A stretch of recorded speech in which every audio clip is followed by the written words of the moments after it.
السلام علیکم، اردو کہانی ورلڈ میں خوش آمدید۔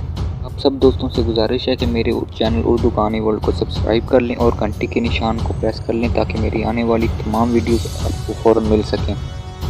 شکریہ۔ بچے کی ذہانت۔ پرانے وقتوں کی بات ہے کہ حسن نامی ایک تاجر نے ایک جوڑی کے پاس اپنا ایک برتن امانت رکھوایا اور کہا کہ اس میں شہد ہے۔ برتن میں اوپر اور نیچے کی تہہ میں تو شہد تھا، لیکن درمیان میں ایک تہہ رکھی تھی جس میں اشرفیاں بھری ہوئی تھیں۔ لیکن حسن نے جوڑی کو اشرفیوں کے بارے میں نہ بتایا اور شہد کا کہہ کر اپنی امانت کچھ عرصے کے لیے رکھوائی اور دور دراز کے سفر پر چلا گیا۔ بہت عرصے بعد جب وہ واپس آیا تو جوڑی سے اپنی امانت واپس لینے گیا۔ جوڑی نے اس کی امانت اس کے واپس لوٹا دی اور وہ برتن اسی طرح بند تھا جس طرح حسن نے جوڑی کو دیا تھا۔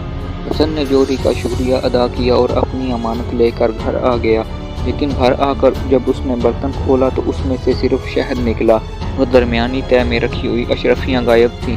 وہ بہت پریشان ہوا اور جوہری کے پاس گیا، لیکن جوہری نے اس کی بات ماننے سے انکار کر دیا اور کہا کہ تم نے میرے پاس صرف شہد امانت رکھوایا تھا جو میں نے تمہیں واپس کر دیا۔ اگر اس کے اندر اشرفیاں بھی تھیں تو تم نے مجھے بتایا کیوں نہیں؟ تو حسن اور بھی زیادہ پریشان ہوا اور اپنا مقدمہ لے کر کوتوال کے پاس گیا۔ کوتوال نے جوہری کو بلایا، لیکن جوہری نے وہاں بھی وہی بات کی کہ اس نے میرے پاس شہد ہی رکھوایا تھا جو میں نے اسے واپس کر دیا۔ کوتوال بھی یہ بات سن کر چپ کر گیا کیونکہ جوہری کی بات ٹھیک تھی، لیکن اسے محسوس ہو رہا تھا کہ حسن جھوٹا نہیں ہے۔ چنانچہ وہ ان دونوں کا مقدمہ قاضی کے پاس لے گیا، لیکن قاضی صاحب بھی اس مقدمے کا کوئی فیصلہ نہ کر سکے۔ آخرکار بات خلیفہ تک پہنچ گئی۔ خلیفہ نے بھی ساری بات سننے کے بعد جوہری کے حق میں فیصلہ دے دیا کہ جوہری ٹھیک کہہ رہا ہے۔ اگر برتن میں اشرفیاں تھیں تو حسن کو بتانا چاہیے تھا۔ اس نے شاید امانت رکھوایا تھا جو اسے مل گیا۔ حسن افسردہ ہو کر خلیفہ کے دربار سے چلا گیا۔ سب کو پتا تھا کہ حسن سچا ہے، لیکن وہ اس عجیب و غریب مقدمے کا فیصلہ کرنے سے قاصر تھے۔ کچھ دن گزرے کہ خلیفہ بھیس بدل کر اپنی عادت کے مطابق شہر کا جائزہ لینے نکل گیا۔ ایک جگہ اس نے کچھ بچے کھیلتے ہوئے دیکھے جن میں سے ایک خلیفہ بنا ہوا تھا، ایک جوہری اور ایک حسن۔ وہ اس مقدمے کے بارے میں بات کر رہے تھے۔ خلیفہ رک کر دیکھنے لگ گیا۔ حسن نے اپنا مقدمہ پیش کیا، جوہری نے ماننے سے انکار کر دیا تو خلیفہ بنے بچے نے کہا کہ شاہی حکیم کو بلایا جائے۔ ایک بچہ شاہی حکیم کے روپ میں آیا۔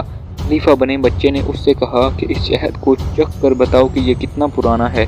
شاہی طبیب نے چکھنے کے بعد کہا کہ یہ شہد تازہ ہے، یعنی زیادہ عرصہ پرانا نہیں ہے۔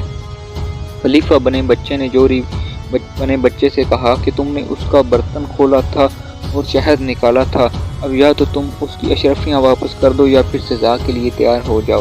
خلیفہ یہ واقعہ دیکھ کر بہت خوش ہوا اور واپس اپنے دربار جا کر جوہری اور حسن کو طلب کیا اور اسی طرح سے شاہی طبیب کو بلا کر شہد چکھنے کا کہا تو شاہی طبیب نے بتایا کہ شہد تازہ ہے۔ خلیفہ نے جوہری کو کہا کہ یا تو اشرفیاں واپس کر دو یا پھر سزا کے لیے تیار ہو جاؤ، کیونکہ تم نے اس کا برتن کھول کر شہد نکالا تھا اور اس کے ساتھ اشرفیاں بھی نکال لی تھیں۔ جوہری نے تسلیم کر لیا اور حسن کی اشرفیاں واپس کر دیں۔ یوں ایک بچے کی ذہانت کی وجہ سے ایک مشکل مقدمے کا فیصلہ ہو گیا۔ مزید کہانیاں سننے کے لیے میرے چینل اردو کہانی ورلڈ کو سبسکرائب کر لیں اور گھنٹی کے نشان کو پریس کر لیں تاکہ میری آنے والی تمام کہانیاں آپ کو فوراً مل سکیں۔ شکریہ۔